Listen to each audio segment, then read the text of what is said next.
नमस्कार मंडळी, स्टार प्रवाहावरील लग्नानंतर होईलच प्रेम या मालिकेच्या पुढे येणाऱ्या भागामध्ये आपण पाहणार आहोत। जीवा, नंदिनी व काव्य आणि पार्थ हे फोटो बघत असतात तेव्हा त्यांना सँडीचा फोटो दिसतो। पार्थ बोलतो, या व्यक्तीला आम्ही चांगलेच ओळखतो।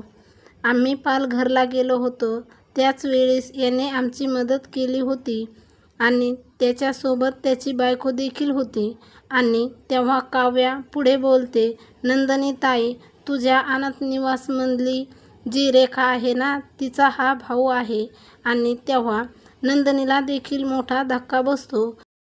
जीवा विचारतो, दादा कुठलं हॉस्पिटल आहे? आणि तेव्हा पार्थ बोलतो, सिटी हॉस्पिटल आहे। आणि तेव्हा सर्वजण हॉस्पिटलमध्ये जातात आणि त्या ठिकाणी रेखा देखील असते। ती आपल्या भावाची सँडी म्हणून सर्वांना ओळख करून देते। त्यावेळी जीवा बोलतो, तुझ्या भावाला नंदिनीची ओळख करून देण्याची काहीच गरज नाही, तो नंदिनीला चांगले ओळखतो। आणि तेव्हा सँडी हा अतिशय घाबरतो। त्यावेळी आपली नजर चुकवण्याचा तो प्रयत्न करतो। आता पुढे येणाऱ्या भागामध्ये सँडीच्या मार्फत कशाप्रकारे नंदिनी ही वसुंधरा व रम्याच्या विरोधामध्ये पुरावा शोधणार हे पाहणे अतिशय रंजक ठरणार आहे।